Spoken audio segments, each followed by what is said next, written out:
1984. Capitolo 1. Il mondo del Grande Fratello. Mi chiamo Winston Smith. Ho 39 anni e vivo a Londra, in Oceania. La mia città è grigia, sporca e piena di polvere. Le case cadono a pezzi, ma su ogni muro c'è un enorme manifesto. Il Grande Fratello ti guarda. È impossibile dimenticarlo. Lavoro al Ministero della Verità. Il mio compito è cambiare il passato. Correggere vecchi articoli, riscrivere discorsi, cancellare persone che sono scomparse. Tutto per far sembrare che il partito abbia sempre ragione, anche quando cambia idea. Nessuno può dire la verità. Anche pensare cose proibite è un crimine. Lo chiamano psicoreato. Ci sono telecamere ovunque. Anche in casa mia, dentro la parete, c'è uno schermo che mi guarda e mi ascolta tutto il giorno. Ma oggi, mentre tornavo a casa sotto il cielo grigio, con il vento che mi tagliava la faccia, ho deciso di fare qualcosa di davvero pericoloso. Ho chiuso bene la porta, mi sono seduto in un angolo dove il teleschermo non può vedermi e ho tirato fuori un vecchio quaderno. Un vero quaderno di carta, con la copertina dura. L'ho trovato per caso, in un negozio dimenticato. Nessuno scrive più a mano, è proibito. Ma io ho preso una penna e ho iniziato. 4 aprile 1984. Non sono sicuro che questa sia la data vera. Scrivere un diario è un crimine. Se mi scoprono, mi cancellano. Eppure non riesco a fermarmi. Devo raccontare la verità, prima che la verità scompaia. Ma qualcuno ha bussato alla porta. Capitolo 2. Il passato che non esiste. Il cuore mi batte forte. Mi alzo lentamente e vado ad aprire la porta. Per un secondo penso: è la psicopolizia. Hanno scoperto tutto. Invece è solo la vicina, la signora Parsons, con 2 bambini agitati. Chiedono se posso sistemare il lavandino rotto. Mentre lavoro nel loro bagno, i bambini mi guardano con odio. Giocano a fare le spie. Uno mi punta un bastone come fosse una pistola. Traditore! Nemico del partito! Urla. Torno a casa scosso. I bambini imparano a denunciare i genitori. Vogliono fare i bravi cittadini, vogliono diventare parte della psicopolizia. Mi siedo e guardo il quaderno. È ancora lì. Lo tocco, lo apro. Comincio a scrivere di nuovo. Scrivo del mio lavoro. Ogni giorno al Ministero della Verità riscrivo articoli per far coincidere il passato con le bugie del partito. Se il partito dice che abbiamo sempre combattuto contro l'Eurasia, allora il passato cambia. I libri cambiano, le foto cambiano, anche i ricordi devono cambiare. Ma io ricordo. Ricordo che 5 anni fa eravamo alleati dell'Eurasia. Lo so, lo sento. Ma se nessuno lo dice, se nessuno lo scrive, è come se non fosse mai successo. Il partito dice: chi controlla il passato controlla il futuro. Chi controlla il presente controlla il passato. E allora mi chiedo: se il passato non esiste più, chi sono io davvero? Poi succede qualcosa. Mentre salgo le scale, la vedo. Una ragazza. Mi guarda. Ha i capelli scuri e indossa la divisa della Lega Antisesso. E per un attimo penso: mi sta seguendo. Capitolo 3. Giulia. Per giorni penso solo a lei, la ragazza dai capelli scuri. Lavora anche lei al ministero, in una sezione diversa.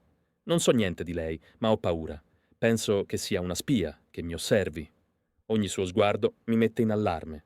Poi succede qualcosa di incredibile. Camminiamo nel corridoio e lei cade. Una caduta veloce, quasi finta.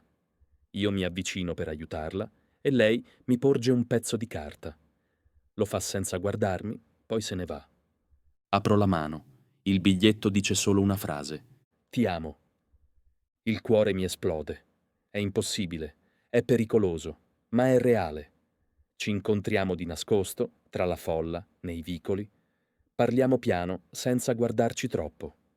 Un giorno, finalmente, usciamo dalla città. Prendiamo il treno. Camminiamo nella natura. E lì, in mezzo agli alberi, ci abbracciamo per la prima volta. Giulia odia il partito quanto me, ma lei è diversa. Non cerca la verità come me, vuole solo vivere. Vuole essere libera con il corpo, con i sensi, con il desiderio. Facciamo l'amore sull'erba, lontano da tutto. Nessuna telecamera, nessun orecchio che ascolta. Solo noi. Per la prima volta sento cosa vuol dire essere umano. Poi Giulia mi guarda e dice: «Non è solo sesso, Winston. È un atto di ribellione. Ogni volta che diciamo sì alla vita, il partito perde un po' di potere. E io capisco, non sono più solo». Ma mentre torniamo in città, vedo un uomo in uniforme vicino alla stazione che ci guarda. Capitolo 4. La stanza senza telecamere. Non ci hanno fermati, non ancora, ma la paura resta, sempre.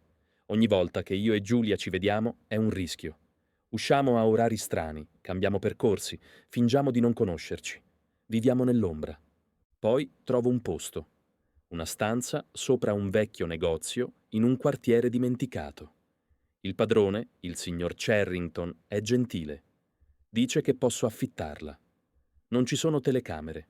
È vecchia, silenziosa, con un letto, una finestra e un quadro alla parete. Porto lì Giulia. Quando entra, sorride. È come un sogno, dice. In quella stanza iniziamo a vivere davvero. Portiamo cibo rubato, zucchero vero, caffè vero. Parliamo, ridiamo, dormiamo insieme. Giulia porta anche un po' di trucco. Si mette il rossetto e io la guardo come se fosse la prima donna che vedo. A volte restiamo in silenzio, semplicemente felici, come se il tempo si fosse fermato. Ma la felicità è un lusso che non dura. Ogni volta che lasciamo la stanza, torniamo nel mondo del partito, il mondo delle bugie, della paura, del controllo. Una notte, mentre siamo sdraiati, Giulia dorme e io fisso il soffitto. Penso a tutto quello che stiamo rischiando e all'improvviso sento una voce nella mia testa. Questa stanza è troppo perfetta, è troppo sicura, non può essere vera. Mi giro verso la parete, guardo quel vecchio quadro sopra il letto e penso: e se dietro ci fosse qualcosa? Un microfono? Una telecamera nascosta? Ma poi Giulia si sveglia, mi abbraccia e sussurra: «Qui nessuno ci troverà mai. Vorrei tanto crederle, ma non ci riesco». Capitolo 5. Il tradimento di O'Brien. O'Brien è un uomo importante del partito. Elegante, intelligente, sicuro di sé. Da tempo ho l'impressione che sappia qualcosa di me. Una volta, incrociando il mio sguardo, mi ha fatto un cenno, quasi invisibile, ma carico di significato. Un giorno, al ministero, mi ferma. Parla del dizionario di neolingua, poi mi dà il suo indirizzo. Un gesto piccolo, ma per me è chiaro. Mi sta invitando. Aspetto qualche giorno, poi ci vado. Anche Giulia viene con me. L'appartamento di O'Brien è diverso da tutto quello che conosco. Elegante, silenzioso, con un interruttore per spegnere il teleschermo. Un vero lusso. «So perché siete qui», dice O'Brien. «E vi dico questo. Esiste una resistenza. Si chiama la confraternita. È guidata da un uomo chiamato Emanuel Goldstein. Io e Giulia ci guardiamo. È la prima volta che qualcuno conferma quello che abbiamo sempre sperato. O'Brien ci offre del vino, vino vero. Brindiamo alla libertà, alla verità. Lui ci dice che la resistenza è ovunque, ma invisibile. Ci promette un libro. Il libro proibito di Goldstein, che spiega tutto. Come funziona il partito e come distruggerlo. Ci fidiamo e lo seguiamo perché ci sentiamo parte di qualcosa di grande. Eppure, quando lasciamo la casa, Giulia mi guarda e dice: «Sei sicuro di lui? Io non rispondo. Ho troppa voglia di crederci. Qualche giorno dopo, mentre siamo nella nostra stanza, sentiamo una voce fredda, artificiale. Non viene dalla porta, viene dalla parete, proprio dietro il quadro. Restate immobili, siete circondati. Il quadro cade. Dietro c'è un microfono. La psicopolizia è dentro la stanza. Capitolo 6. La tortura nel Ministero dell'Amore. Ci separano subito. Non so dove sia Giulia. Non so nemmeno da quanto tempo sono qui. Non c'è luce naturale, non c'è tempo, non c'è silenzio. Solo voci, urla e passi che rimbombano nel corridoio. Questo posto si chiama Ministero dell'Amore.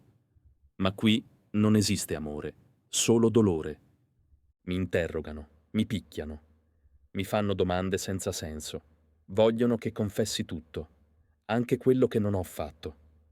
Dopo poco tempo firmo ogni foglio che mi danno e confesso crimini immaginari. Poi arriva O'Brien. Non è un ribelle, non fa parte della resistenza, è sempre stato del partito. Mi guarda mentre soffro e sorride come se fosse tutto normale. Ti stiamo curando, Winston, dice. Tu sei malato. Vuoi pensare con la tua testa. Ma noi ti insegneremo a pensare nel modo giusto. Usano le torture per spezzarmi, ma non basta. O'Brien vuole di più. Vuole che io creda, che ami il grande fratello. Mi lega a una sedia, mi mette un casco di metallo sulla testa. Mi mostra 4 dita e chiede: «Quante dita vedi?» 4, rispondo. Mi arriva una scarica elettrica. Il dolore è totale, disumano. E adesso? 4. 4. Ti prego. No, Winston, devi dire 5. Se il partito dice che sono 5, allora sono 5. Alla fine inizio a vederle davvero. 5 dita. Anche se so che sono solo 4. La realtà non è più reale. E O'Brien sorride. Adesso stai migliorando. Capitolo 7.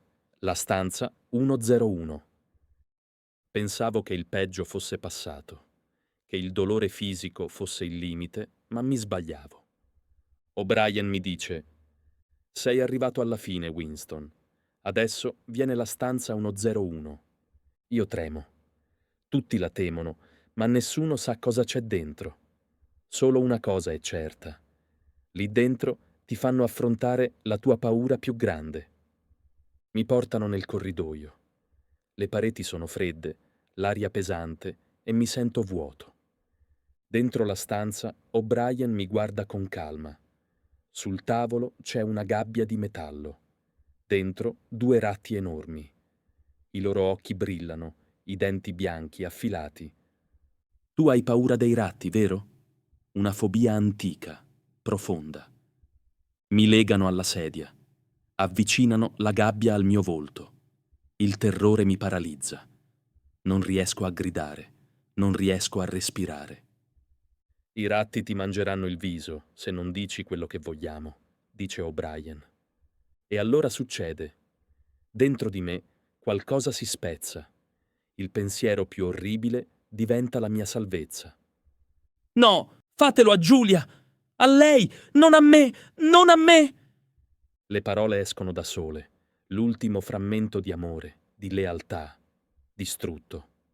L'ho tradita. In quel momento capisco. Mi hanno preso tutto. Anche l'unica cosa che credevo mia. Capitolo 8. L'amore per il grande fratello. Sono di nuovo fuori. Vivo da solo in una stanza sporca sopra un bar. Giulia l'ho rivista una sola volta, per caso, in mezzo alla strada. Ci siamo guardati. Le nostre facce sono diverse, vuote. Le nostre mani si sono toccate per un secondo, fredde, senza desiderio. Poi ci siamo allontanati. Senza rabbia, senza amore, solo con un vuoto dentro. Ora passo le giornate a bere gin scadente. Guardo il telegiornale, ascolto le vittorie del partito. Sento gli annunci sulla guerra, i nemici, le nuove statistiche e annuisco, come tutti. A volte ripenso a tutto, alla stanza, a Giulia, a quando scrivevo nel mio diario, ma sembrano sogni lontani e nebbiosi. E poi, un giorno, mentre sono seduto vicino alla finestra e guardo la polvere cadere nella luce, sento una musica dolce, un annuncio alla radio. La voce dice: «Il partito ha vinto una grande battaglia. La pace è più vicina». Sorrido piano, senza forza. Le lacrime scendono, calde, silenziose. Ora so che era inutile resistere, inutile sperare. E mentre ascolto quella voce, dentro di me qualcosa si spegne per sempre. Amo il Grande Fratello.